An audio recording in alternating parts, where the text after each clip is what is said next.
Okay. I haven't posted a video on YouTube in a long, long time. I never really felt like I had anything worth making the effort. And sure, I've built computers, but I didn't have a nice clean space. I wanted to just have a build video. Then there was other little things, but just nothing really.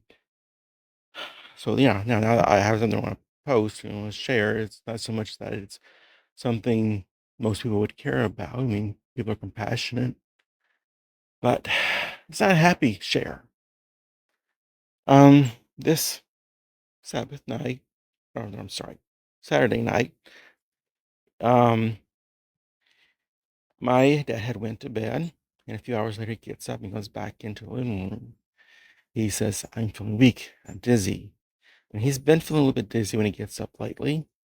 He had went down to the doctor to get a note for driver's license. He was of sound mind, but they didn't give him a physical exam then. They was going to do it later. And we don't know if that would have made any difference for what happened, but he's in the living room. He's feeling weak. He's feeling dizzy. He's clammy. His lips are so pale. And we try to just check him with what we have. His temperature is okay, but his pulse is so very low. His blood pressure is so very low. We ask him, you want us to call 911? And usually he would say something like that, like, no, we don't want to do that. You don't need to call 911. But he said, if you want to, something like that. So we call the first responders from the volunteer fire department to show up, and they start the examination and checking him. And it's low. He's not very responsive. It's still not very responsive. It was, he would come and go. His pulse would come and go. And so then the paramedics arrive, and they hit still. He's a little bit more responsive then, but it's still very low. I think they give him 3 doses of atropine, maybe even two, but they gave him some, and they put pads on him to give as act as an external pacemaker, and he was just not responding very well. He just kind of go a little bit better than he was earlier. And so they take him to the hospital. He says later he doesn't remember any of the shock to his heart, which was low voltage for pacemaking. He doesn't really remember much of that. So we wait, try to get some rest, some sleep, because this is like at this point it's like 4 in the morning, I think, somewhere around there, maybe a little bit later. They get a call. He's in ICU. They're checking him. They get another call later.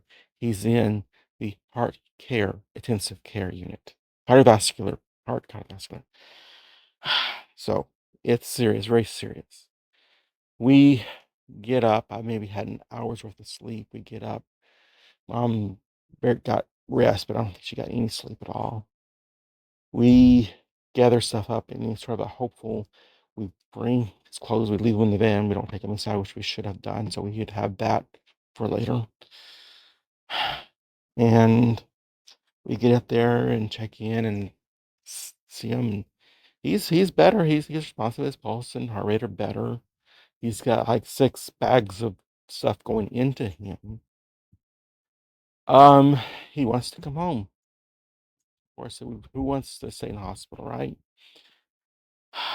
So we're talking to him. He seems to be doing better. He's got those bags, and he's having problem. He keeps wanting to throw up, and apparently it's like that's a side effect of not the medication, but his heart. His heart is having trouble. The doctor said later that if we gave those drugs to a regular normal person, their heart rate would be like 200, and his is barely staying in 50s, barely going any higher. So we get him to talk. He needs to tell them what he wants and doesn't want. He needs to get his directives expressed. He really reluctant about doing that. But it needed to be his choice. And so we finally get that conversation. He finally gets it with them. They know what he wants. He doesn't want the chest compression. Doesn't want it shocked. He declines taking the surgery. So his point is like, what do we do? We we just decided we'll take care of him for the day there. And it's like give him the medications. We'll go overnight. We'll come back in the next day. We'll get sleep. We'll look at stuff, papers, and try to get stuff organized because we know what's probably going to happen. They said it's very likely he will pass soon without any help. So next day we get up early, and Mom can't leave the house for very good reasons I'm not going to go into. But I get dressed, get up there, and got mosquitoes out here. Uh, I get there and I remember, hey, video chat.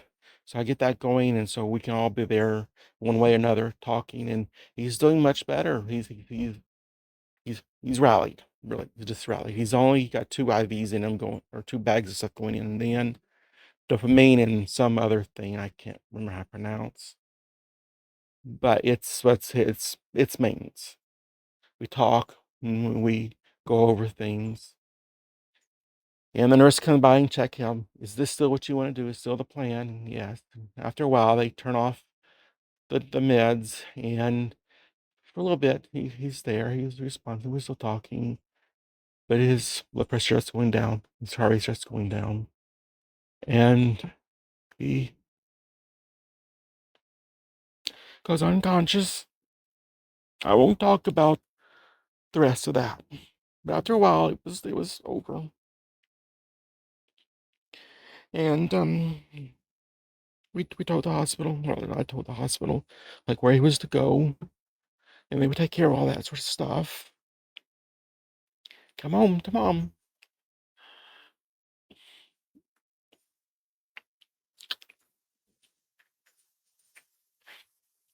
Chalk it up. So I'm trying to help her, and she's trying to help me, and screaming, and there's all this stuff that has to be done. The funeral home, Social Security, banks, and all this stuff. I mean, it's not a lot, but it's lots of little things all over the place that needs to be done.